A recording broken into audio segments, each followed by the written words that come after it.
Well, that was better, at least on one side of the ball. Mark Rogers TV, the voice of college football, talking up the maize and blue. We got Steve Dace on the line from Michigan Podcast to break it down and what it all means versus Iowa. And as we look forward to a possible Big Ten Eastern Division championship stretch drive. Steve, how you doing today? Always better after a win, Mark. Absolutely. It was ugly on one side of the football, but holding the Hawkeyes to 3 speaks to obviously a tremendous defensive effort. But we'll focus on the negative, Steve. Let's start with the positive. Let's start with the positive. If you don't mind. We'll start with the positive because Iowa's nothing to scoff at. They probably brought in their most dynamic receiving core that we've seen in quite a few years. Solid running game. I've got to question the offensive line not being up to Iowa standards after I watched every play of that game. A future NFL player at quarterback in Nathan Stanley, who was under siege the entire time. But I got to think that Iowa not bringing their quality offensive line still brought some level of quality offensive line play to this game and still were just overmatched. And to me, that was the game. That was the game. Iowa was coming off a historic offensive performance for them. They had their best yardage total in the Kirk Ferentz era the week before. So this is a team that's coming in with a lot of confidence. And what happened in this game is I thought Urban Meyer made a fantastic observation on Fox afterwards. And he said that when Don Brown first came into our league, he was the most creative defensive coordinator in the conference. And somewhere around the middle of his second season and well into last year, the realization of how much talent Michigan had recruited kind of dawned on him, and they kept things pretty simple and just kind of let their athletes play and played a lot of straight up man coverage. And if you could beat them, great. And otherwise, they were going to be better than you. And with this game, as Urban pointed out, was a throwback to the old Dr. Blitz, because what you saw in this game is Michigan in the middle of this game changed its approach and a lot of its defensive scheme. It went from a lot of the man coverage that we see, and we've seen teams, going back to Ohio State last year with their man beaters and crossing routes kind of take advantage of it, to more of a zone blitz scheme and forcing Nathan Stanley to guess where the pressure is coming from, but then who is in what coverage on the back end of that pressure. And that's what really blew up Iowa's offensive line.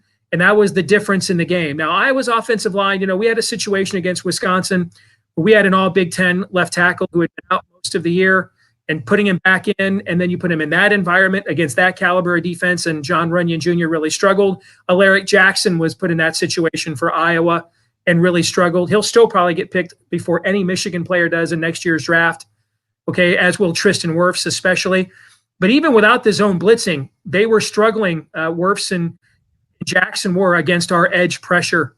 In fact, Kwity Paye had a phenomenal game. When he went out with the hamstring injury, Mike Dana came in. We didn't skip a beat at all. I think that adjustment really confounded Iowa's offensive line. They had no idea where the pressure was coming from. A lot of those quick mesh routes, those man beaters, crossing routes are taken away now because you've got guys dropping down into zones, ready to jump those routes. And Iowa never had an adjustment for that.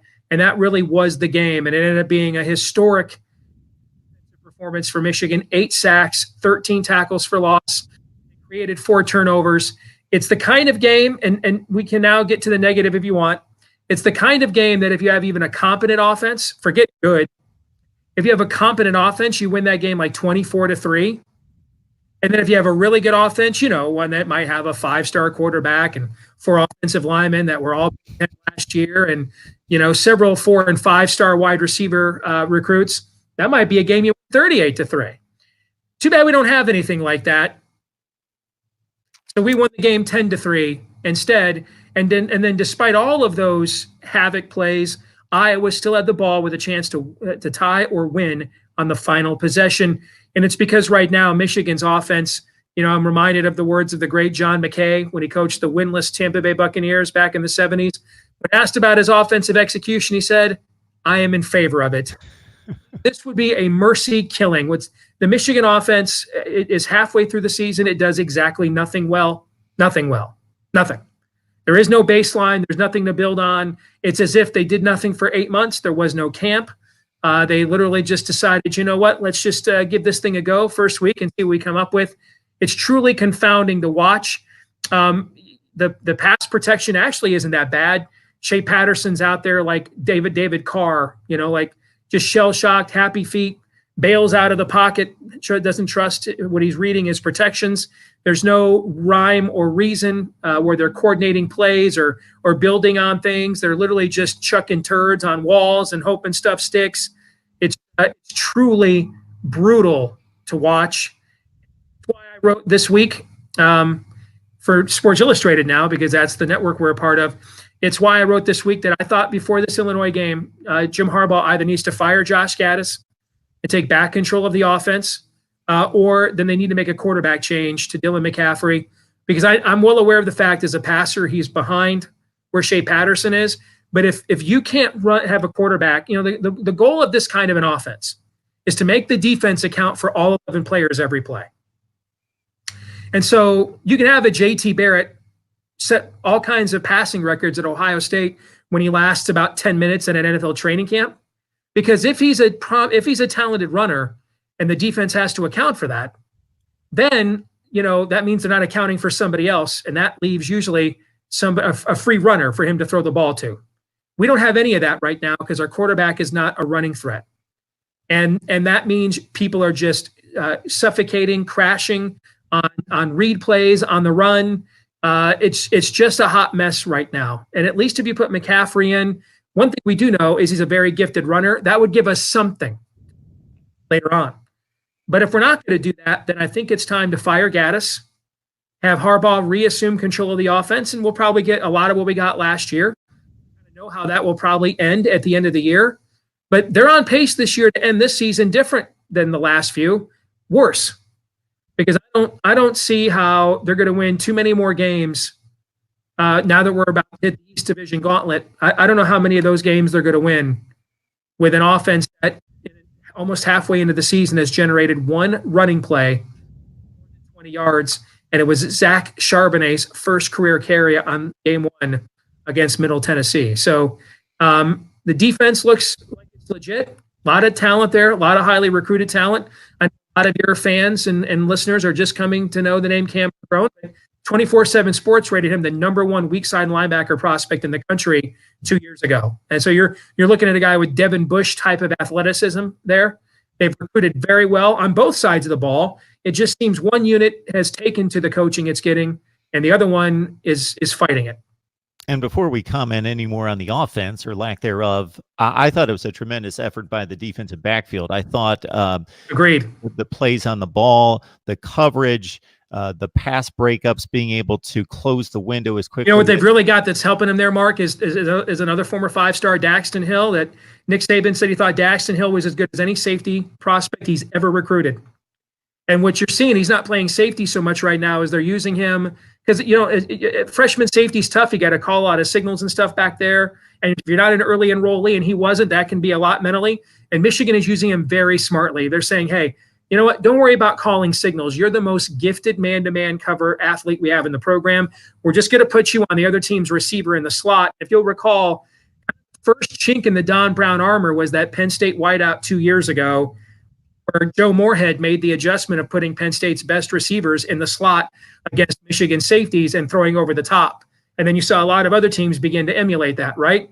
Well, now we've got a 6'1", legit electronically timed Terry McLaurin type of 4-3 guy sitting there playing that slot position with a really long arm span and great speed. Those windows in the slot just aren't there when he's out there playing man-to-man coverage.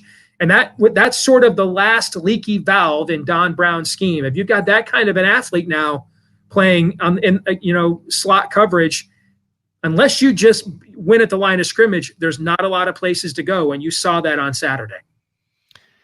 Yeah, and so back to the offense, when you make the recommendation of Dylan McCaffrey as a limited passer, and we all know, as you mentioned, if you make the correlation to JT Barrett, he threw for a zillion yards and touchdowns and set passing records in the Big Ten, generally throwing the ball 8 yards and under, to all that wide receiver talent, which you have a similar core there with the three receivers you have in Bell, Black, Donovan Peoples-Jones, to be able to do that, seemingly. What I'm at a loss as is to what happened to Shea Patterson. The Shea Patterson that I saw, sure, in limited time at Ole Miss.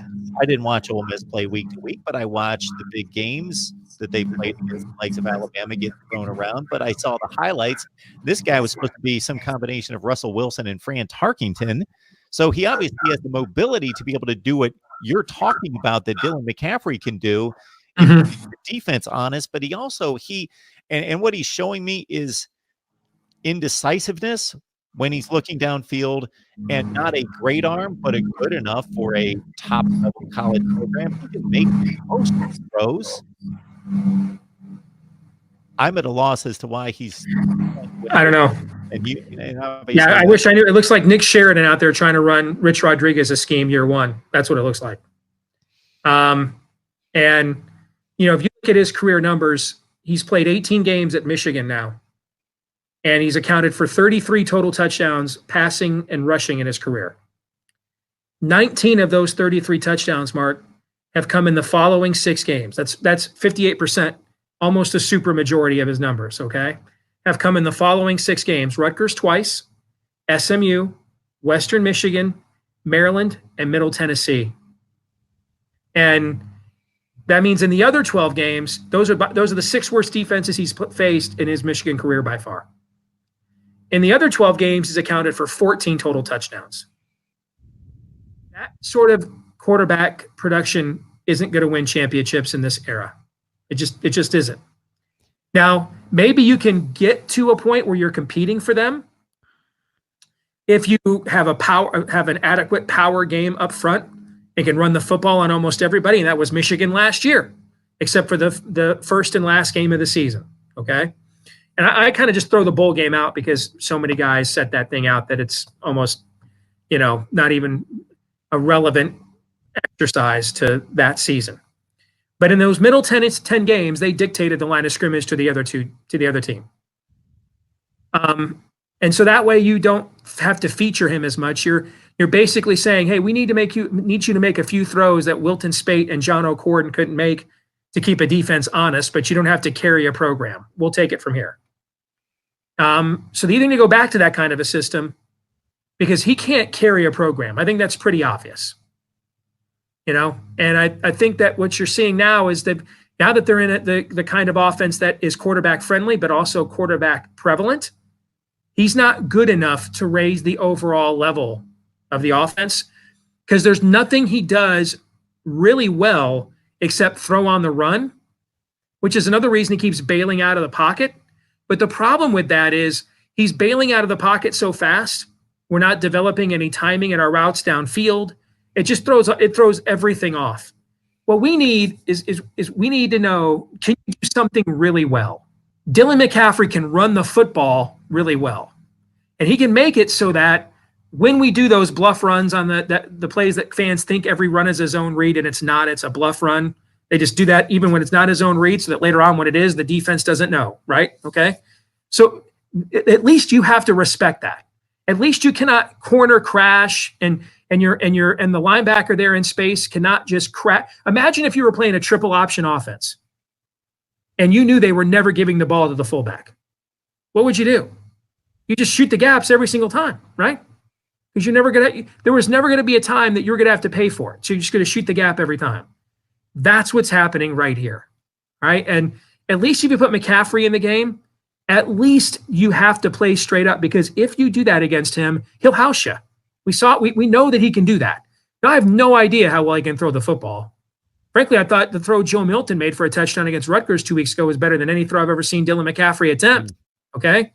But at the very least, we know McCaffrey forces a defense to play us honestly so that maybe he can make some dink and dunk passes to wide receivers in space too, like you just described JT Barrett used to do for Ohio State, because similar to JT Barrett, you didn't know if he could stand in the pocket and throw an 18-yard out on a rope, on 3rd and 15. You didn't know that. But you knew this: if you overcommitted to the run, he was going to house you. If you overcommitted to J.K. Dobbins and previous to that, Ezekiel Elliott, you knew he would house you.